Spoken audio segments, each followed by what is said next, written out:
Webale kuba ntino wekumide ku Newspark channel yoka ekuwa olugambo nga welutambuzibwa ku mutimbagano ensonga za Lydia Jasmine Munange kwosane Dan Flavor atezinagwa buli omu azogerako lure tetunategeera ani mutuufu ani mukyamu simanyi oba gwe oyinza okubeera ng'otterawo mu comment section gwe gwolowooza ani ayogera ebyobulimba ate ani ayogera ebituufu kaakati no full figure avuddeyo n'abaako obyayogera ku nsonga za Lydia Jasmine kw'ossa ne Dan Flavor.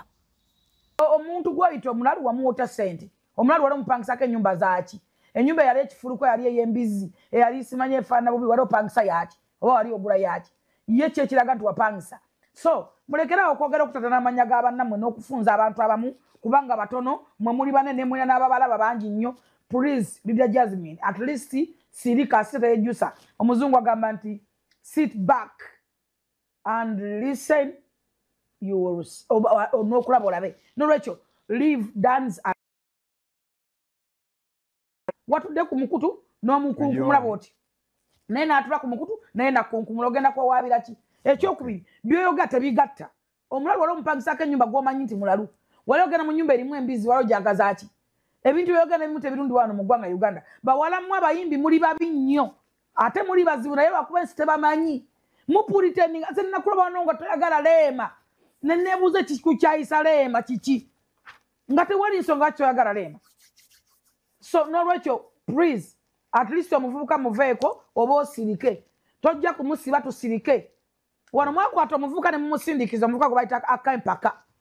ne musiba mwana wa bendi nakati ali in fact nanjagala kuyamba muvubuka oyo oba kyekyangana kuba Buganda yesiba oyo mulenzi abadde n'entalo n'abannalwanda ng'abavuma oyo mulenzi ye mulaalo muhima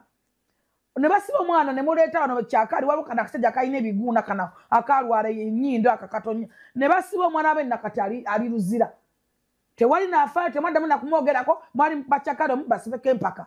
bamusiba omwana avaayo ne yeetonda kkiriza tubeere nga tugendako ewa Frank Gashumba ensonga ze naye tezinnaggwa bakyagenda mu maaso n'okuba nti nate boogera ku mugole gwe yatulaze katusookere wa Shira Gashumba avuddeyo n'alyoka agamba nti ye maama w'omupya tajja kumuyita mami lwaki mbusi amuzaala gw'alina okuyita mami yoyo amuzaala nga woli mukulaba screenshot eyo ensonga eyo gyogerako otya Shira Gashumba mutuufu oba nedda agambye nti malayika atajja kumuyita mami kubanga si ya muzaala okitegedde nno kaakati neera mu screenshot eyo yagambye nti beetaagayo abaana yagambye taata we taata twetaagayoko ku mwana omulala bwe tweyongerayo pengepenge avuddeyo n'abaako byayogera ku bya Frank Gashumba kw'ossa n'omugole we malayika bwe tuva ewa pengepenge era tugenda kubeera nga tukuzaako ewa full figure naye abeeko byayogera ku mugole omupya ate Frank Gashumba gwe yayanjulidde eggwanga. Uncle Frank watugamba ogenda kuwasa omukazi gwe bayita kulimu dera kulimu nga yasinga mu bavandimwe Uncle Frank. Tusuubire Uncle Frank nti oyo omukazi yasinga best of the best mu bavandimwe bonna nga n'abawasiza abavandimwe bonna batwaliddemu Uncle Frank. Uncle Frank tusuubire nti oyo omukyala anaasindanga naawe akaboozi emirundi 3 olunaku ku makya ku mutuntu n'ekiro Uncle Frank.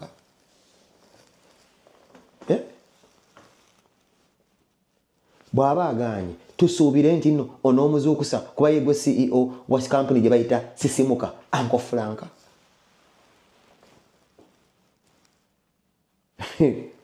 Wagamba osuula mu masuuka meeru Uncle Frank.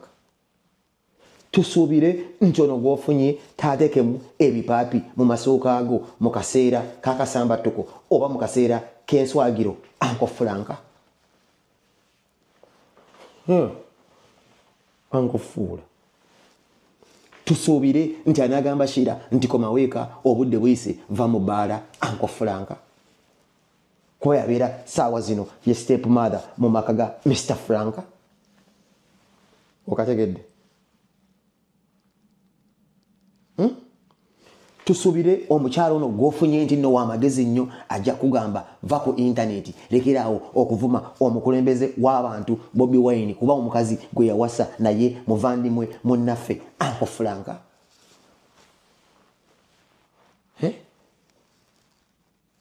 tusuubire ki? Tusuubire ki Uncle Frank? Konzi Uncle Frank bw'oba ofunye omubeezi tokyali wakasabuuni Uncle Frank naye nkuyozaayoza nkanze mukwano gwo Lucifer nkuyozaayoza kulikayo bw'oba nga ddala wasizza omukazi Uncle Frank nga si firimu yesaawa yeeyo buli muntu asaana okubeerako n'omubeezi gwakula naye gwakaddiwa naye mpaka otutta akaseera ne weekenneenya n'okola ke bayita ka due diligence n'onoonyamu ka research mu bakazi era katusuubire nti kyofunye kyekyo Uncle Frank tukwagaliza buwanguzi bukka mukama agumye family yose mukolo Frank naye Uncle Frank ogembuza gwe wekka eyalidde empanka Uncle Frank nkubuulire nti ne mutowo namukasa Uncle Frank naye gyali bw'omala okubuulirira kawala ako n'okateesa buli musajja w'e Kampala abasajja bayaayi mwana wange teweewuuba na balenzi agenda ku ssaawa esembaga akuleetera Frank gashi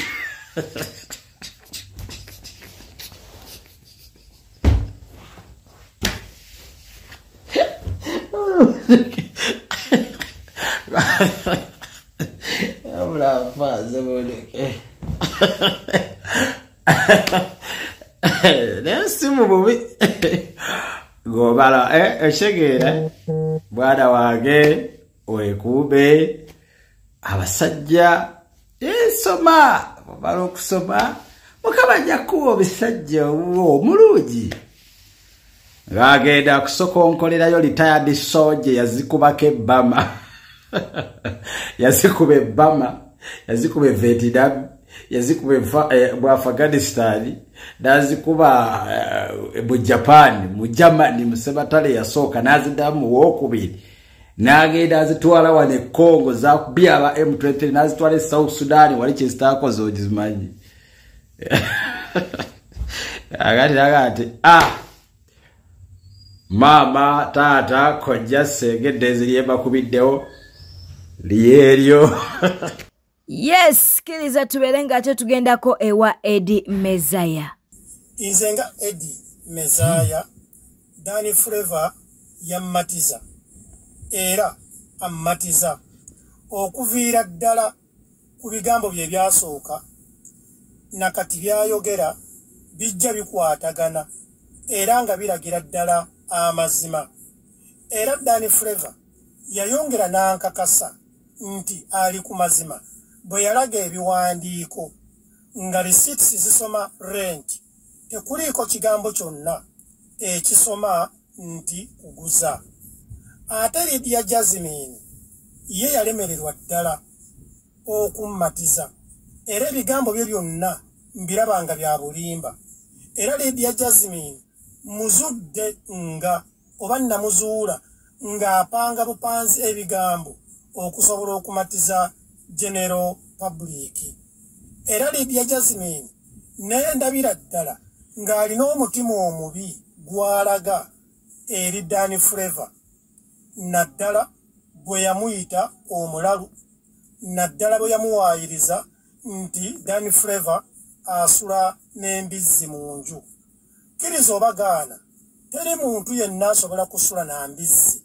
mu nju okuddako oyo omulalu kitegeeza Lydia Jasmine tekinikale yayita Danny Flavor omulalu era bwe yamuwaayiriza n'agamba nti yasanga Danny Flavor nga tategeerekeka kitegeeza nti yamusanga nga mulalu omuntu omulalu okkiriza otya n'akupangisa ennyumba omuntu omulalu okkiriza otya n'akuwa ebiwandiiko receipts era n'okkiriza okukolagana naye kitegeeza Lydia Jasmine amazima gali nti yalaga omutima ogw'ekibbi ate era Lydia Jasmine yalaga omutima omubi ennyo eri Danny Flavor bwe yadiiringa n'abantu kulw'okuba ali connected alina mikwano gye abasirikale basibe batokyalinge Danny Flavor ng'ate Danny Flavor yali talina musango yapangisa ennyumba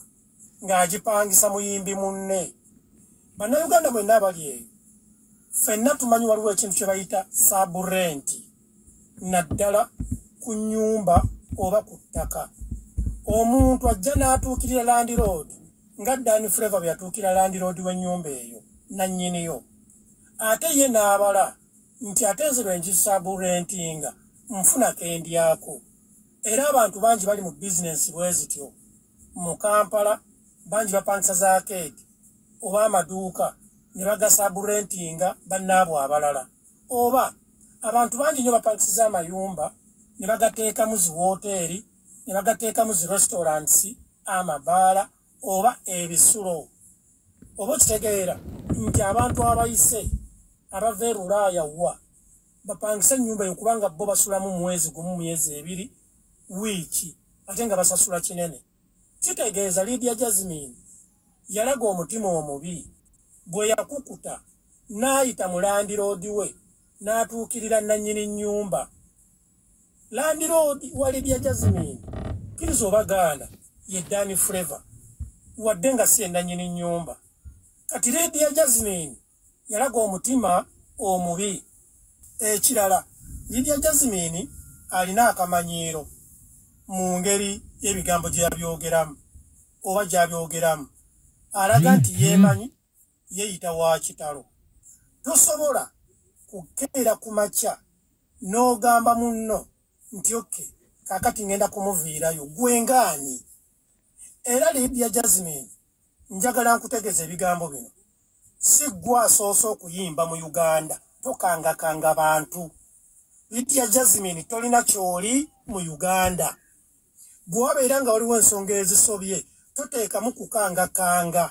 Singa abantu abo bonna bamukwata mundu, singa bakozesa olulimi Lydia Jasmine lw'okozesa eri Dani Flavour, singa bannayuganda ffenna tuli mu ntaana, oba singa bannayuganda ffenna tuli mu makomera. Kiriza tubuzeeko ku Nalugo Kevin tuinapo Ndugwa, twagala okubeera nga tetutumirako ku Nasuna Jennifer Goleti, waliwo mukwano gwa fayitibwa Linda Hassan, Nankuke Esto Gambotya, Nabirye Justin, Adiji Oliotya mukwano Idi Mubaraka, twagala okubuzaako Mimi Ogambotya, twagala okubanga tubuzaako ku Ndagire Prosi, Mariam Nakato twagala okutumirako, twagala okubuzaako ku Nakabonge Evelyn, ate nga tuyina ne Kawesi Norin. Bwete tambudde olunaku olwaleero obadde mulabi mulungi, obale kwekumira ku News Park Channel, ne tova ku mukutu guno nga to subscribe nze to like nze, ate nga tolese obubaka bwawo mu comment section.